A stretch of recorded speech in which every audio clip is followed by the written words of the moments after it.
Hello viewers, এসবিটা Bangla সকলকে স্বাগতম।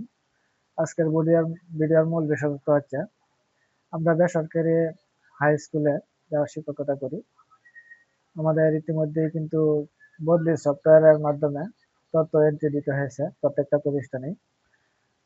প্রতিষ্ঠানে কিন্তু নির্ভুলভাবে বদলির তথ্য এন্ট্রি দিতে হয়েছে সকল শিক্ষক এবং প্রতিষ্ঠানের তথ্য।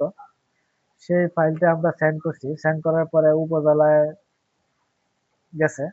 সেই উপজেলা থেকে যাবে ডি অফিস থেকে যাবে আঞ্চলিক অফিসে। এখন আমরা যে ফাইল সেন্ড করলাম কোথায় আছে কিভাবে দেখবো, তা আমি প্রথমে একটি ব্রাউজার ওপেন করে নিচ্ছি। আমি আজকে দেখাবো আমার ফাইলটা কোথায় আছে। সেম ভাবে আপনারাও দেখতে পারবেন আপনাদের ফাইল কোথায় আছে, কি পর্যায়ে আছে। এখানে লিখবেন বদলি, BODLI বদলি।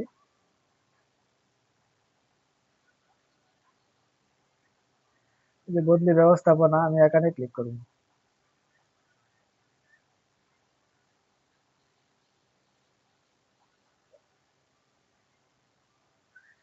বদলি ব্যবস্থাপনার যে ওয়েবসাইট, সেই ওয়েবসাইটে আমি প্রবেশ করলাম। টিচার ট্রান্সফার ম্যানেজমেন্ট, এটা হচ্ছে আমাদের ওয়েবসাইট। সেই ওয়েবসাইট থেকে আমাদের বদলির তথ্য এন্ট্রি দেওয়া হয়েছে এবং এখান থেকে কিন্তু আবেদন করতে হবে এবং যাবতীয় কিছু হবে। এখানে রয়েছে ইউজার নেম এবং পাসওয়ার্ড। ইউজার নেম লিখতে হবে, ইউজার নেমটা হবে প্রতিষ্ঠানের ইন নাম্বার আন্ডারস্কোর তারপরে এমপিও কোড, তারপরে পাসওয়ার্ড এসএমএস এর মাধ্যমে যে পাসওয়ার্ডটা দেওয়া হয়েছে সেটাই ব্যবহার করবেন। আমি লিখবো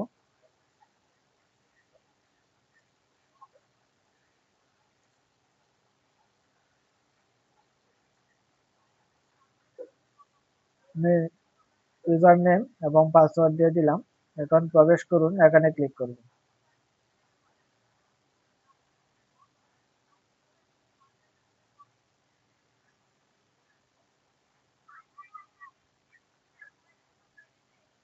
প্রবেশ করুনে ক্লিক করি।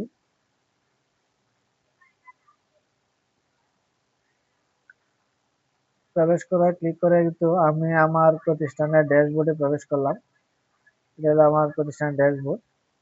এখানে রয়েছে শিক্ষা প্রতিষ্ঠানের তথ্য,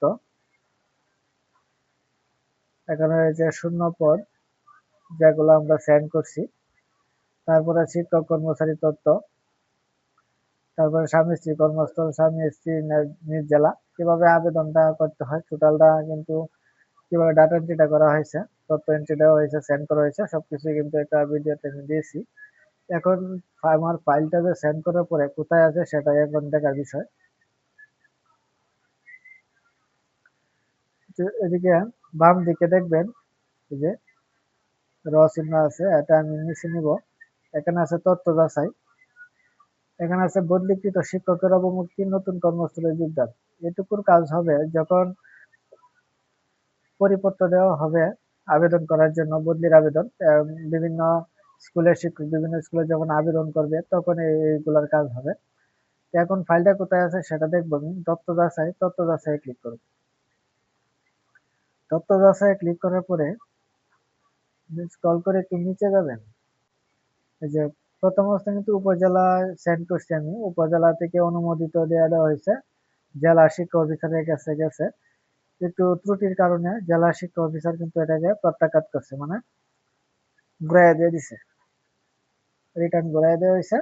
তারপরে আবার কিন্তু আমি 13/7/2026 এটা কিন্তু আবার সেন্ড করছি সংশোধন করে।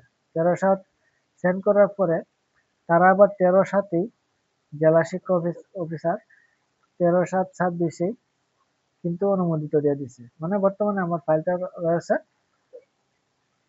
উপপরিচালকের দিকে,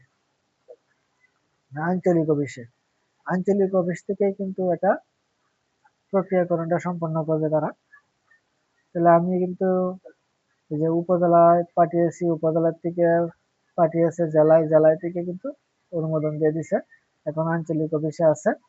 এখন তারপরে দেখা যাবে কি পর্যায়ে কি অবস্থা হয়। হয়তোবা 2-3 দিনের ভিতরেই আঞ্চলিক অফিসে অনুমোদিত দিয়ে দিবে। তাহলে ব্যাস, আজকের ভিডিওটা এ পর্যন্তই ছিল। বদলির যে তথ্য এন্ট্রি দেওয়া হয়েছে সেই ফাইলটা কোথায় আছে সেটা দেখানোর জন্য আজকে ভিডিওটা করা। আপনারা এভাবেই আপনারা চেক করে দেখতে পারবেন আপনার ফাইলটা কোথায় আছে। আমরা অনেক সময় দুশ্চিন্তায় ভুগি, যেমন ফাইলটা কোথায় আছে, কি অবস্থায় আছে। এখন দুশ্চিন্তার কোনো কারণ নেই, আপনারা নিজেরাই ইউজার আইডি এবং পাসওয়ার্ড দিয়ে প্রবেশ করে আমি যেভাবে দেখিয়েছি এভাবে আপনারা দেখতে পারবেন। আজকের ভিডিওটা পর্যন্তই। আমার চ্যানেলে যদি নতুন না থাকেন চ্যানেল সাবস্ক্রাইব করে রাখবেন, যাতে পরবর্তী ভিডিও আপলোডের সাথে হয়তো নোটিফিকেশন পেয়ে যান। ওকে, থ্যাংক ইউ, ধন্যবাদ।